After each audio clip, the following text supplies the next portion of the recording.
কিন্তু দেশের প্রশ্নে, জনগণের ভোটাধিকারের প্রশ্নে এক টেবিলে বসতে অসুবিধা নেই।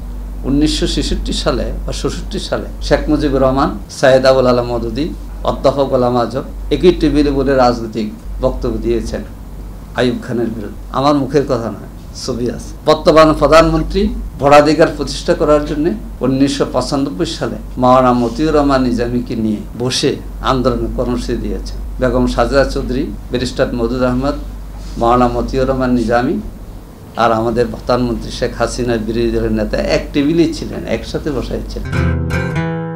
তামাশার উপজেলা নির্বাচন, প্রশাসনের নির্লজ্জ দলীয়করণ, ঘুরে দাঁড়াও বাংলাদেশ আয়োজিত আজকের এই প্রোগ্রামের সম্মানিত সভাপতি, এনডিএম-এর চেয়ারম্যান, তরুণ এবং আলোচিত রাজনীতিবিদ জনাব ববি হাজ্জাজ, উপস্থিত ইসলামী আন্দোলন বাংলাদেশের প্রেসিডিয়াম সদস্য অধ্যাপক আশরাফ আলী আকন, বাংলাদেশ খেলাফত মজলিসের ভারপ্রাপ্ত মহাসচিব মাওলানা জালাল উদ্দিন, এবি পার্টির সদস্য সচিব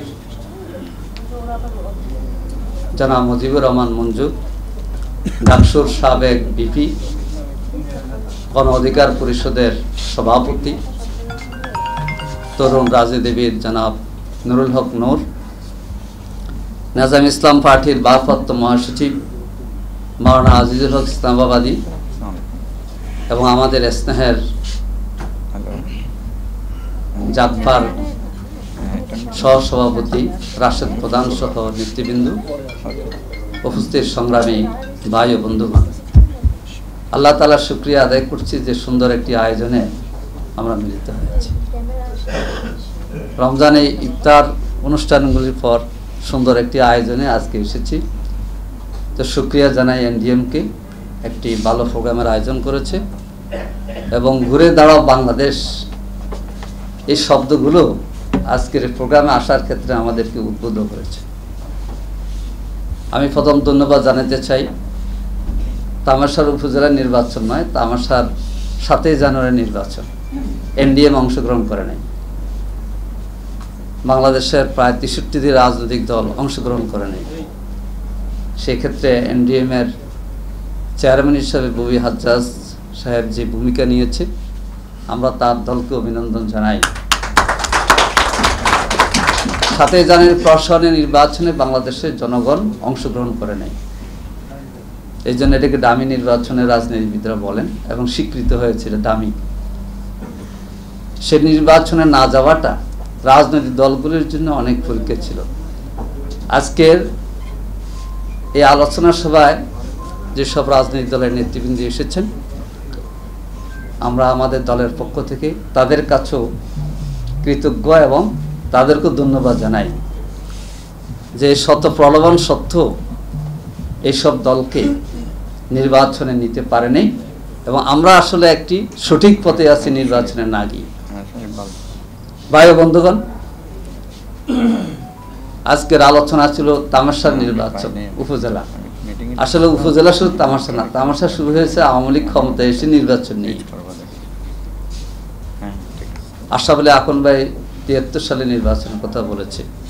আমি বসে হিসাব করলাম যে বাংলাদেশের যে নির্বাচনগুলো একেবারে সব মানুষের কাছে শতভাগ নিরপেক্ষ,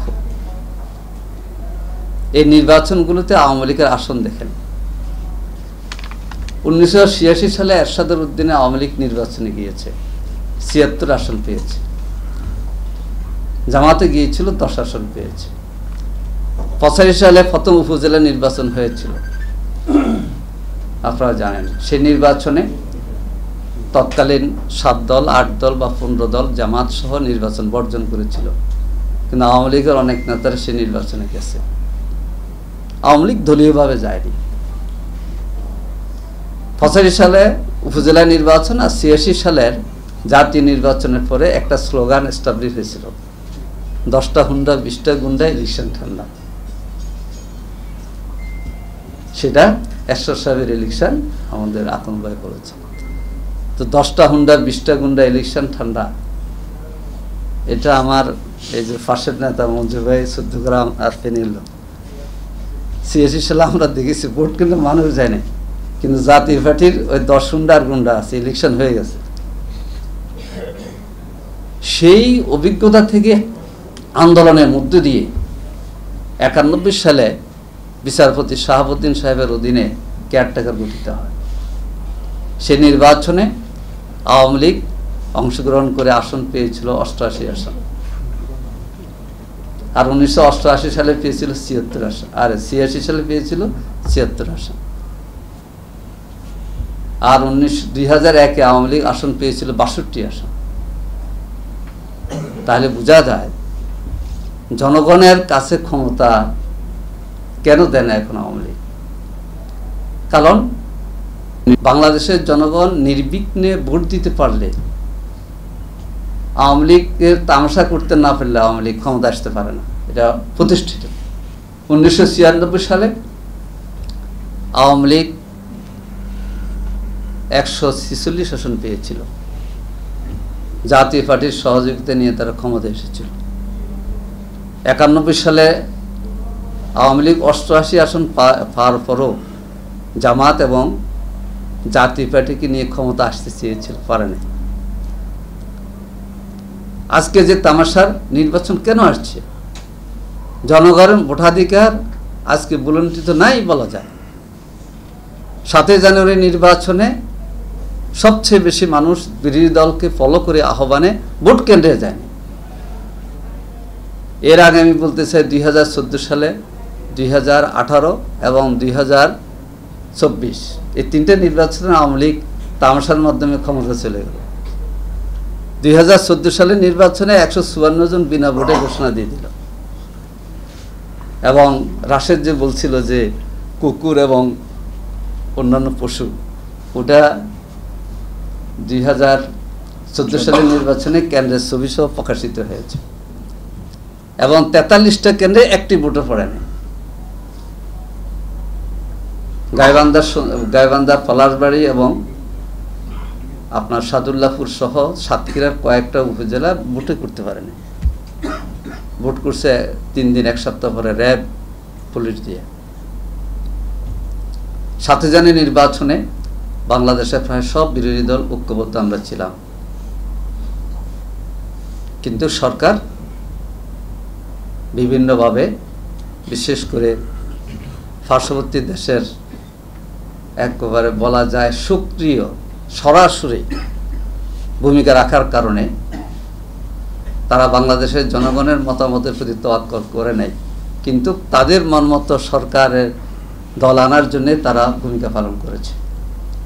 বিরোধী দল রাজনৈতিক ভূমিকায় সক্রিয় সচেতন ছিল, কিন্তু হয়তোবা আমাদের রাজনৈতিক সব দল মিলে যেভাবে আরও ভূমিকা রাখার, সেটার ভিন্ন ত্রুটি এক একজন একেবারে বিশ্লেষণ করে। কিন্তু আলহামদুলিল্লাহ 7 জানুয়ারি নির্বাচনের বিরুদ্ধে জাতিকে ঐক্যবদ্ধ করার ক্ষেত্রে বিরোধী দল ভূমিকা রেখেছে।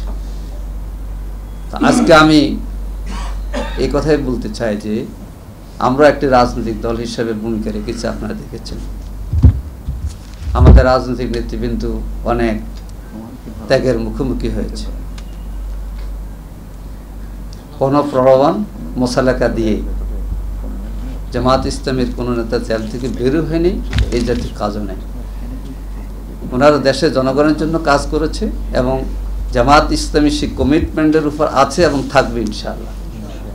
বাংলাদেশের কোনো রাজনৈতিক দলে আমাদের শত্রু নাই,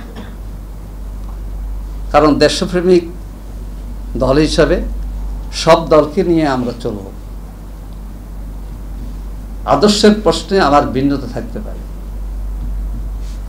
কিন্তু দেশের প্রশ্নে, জনগণের ভোটাধিকারের প্রশ্নে এক টেবিলে বসতে অসুবিধা নেই। 1966 সালে বা 67 সালে শেখ মুজিবুর রহমান, সাইয়েদ আবুল আলম মওদুদী, অধ্যাপক গোলাম আজম একই টেবিলে বলে রাজনৈতিক বক্তব্য দিয়েছেন আইয়ুব খানের বিরুদ্ধে। আমার মুখের কথা না, ছবি আছে। বর্তমান প্রধানমন্ত্রী ভোটাধিকার প্রতিষ্ঠা করার জন্য 1995 সালে তৎকালীন বাংলাদেশের জামায়াত ইসলামী সংসদীয় দলের প্রধান মাওলানা মতিউর রহমান নিজামীকে নিয়ে বসে আন্দোলনের কর্মসূচি দিয়েছেন। বেগম সাজেদা চৌধুরী, ব্যারিস্টার মওদুদ আহমদ, মাওলানা মতিউর রহমান নিজামী আর আমাদের প্রধানমন্ত্রী শেখ হাসিনার বিরোধী দলের নেতা এক টেবিলেই ছিলেন, একসাথে বসাইছিলেন। তো বলতে চাই, আন্দোলনকে নস্যাৎ করার জন্য এক এক সময় এক এক কিছু বের করে দেয় কথা। এগুলি কিছু রাজনৈতিক দলের কোনো কোনো নেতা বলে, আবার ভিন্ন প্ল্যাটফর্ম থেকে কথা বলা হয়। কোনো একটা সভা সেমিনার করে কথা একটা প্রকাশ করে দেয়। এইভাবে ঐক্যবদ্ধ আন্দোলনের ছুরিকাঘাত করার জন্যে নানামুখী তৎপরতা চলে। আমি মনে করি, আমরা মনে করি, বাংলাদেশে ঘুরে দাঁড়াইতে হলে স্বাধীনতার সময় মূল মন্ত্র কী ছিল? গণতন্ত্র, মানবিক মর্যাদা, সামাজিক ন্যায় বিচার। আজকে সেই গণতান্ত্রিক যে অধিকার মানুষের আছে, আমরা বলবো যে প্রাচীন একটি রাজনীতি দল আমরা, মুক্তিযুদ্ধের নেতৃত্ব দানকারী দল, এই দুই কথার সাথে আমরা দ্বিমত করি না। কিন্তু 1975 সালে সব দল নিষিদ্ধ করে বাকশাল তো আওয়ামী লীগের প্রধানই তৈরি করেছিল।